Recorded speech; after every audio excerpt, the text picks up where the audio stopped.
What's happening, guys? It's Nate from Play Your Court. Today we're going to talk about style versus function and do an analysis on the Francis Tiafoe forehand.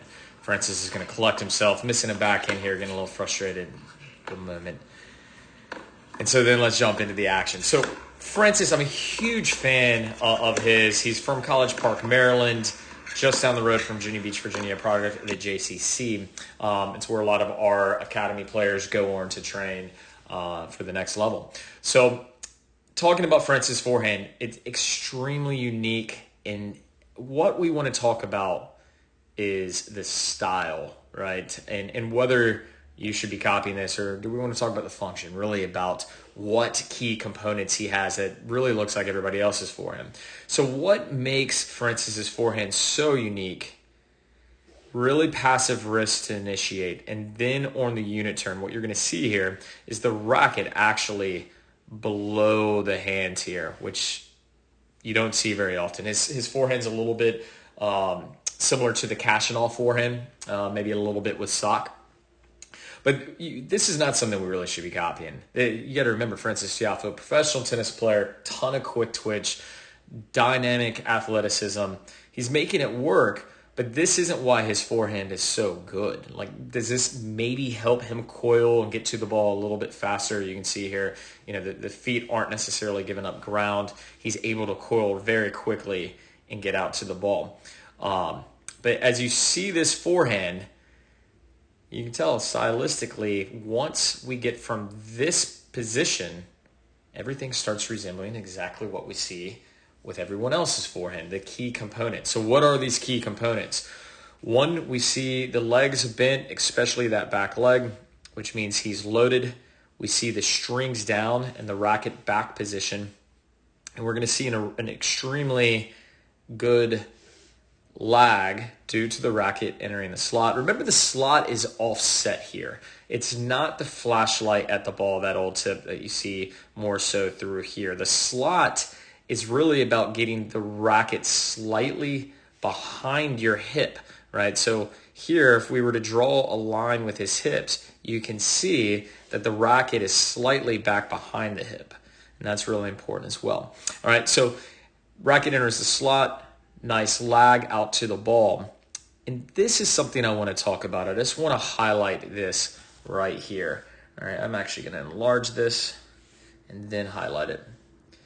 Something that's important to remember is that when we are hitting at contact, contact is nearly flush. You can see his racket is slightly closed, but just a bit. But at contact, the racket is almost flush.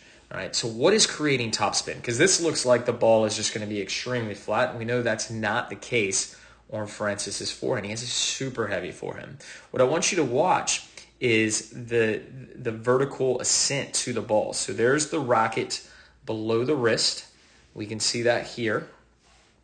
And at this point, as the racket is moving up to the ball, it's working this low to high. But by the time the racket meets the ball, let's go back right there, it looks flush. But you can see that swing path there, and that is where the topspin is coming from.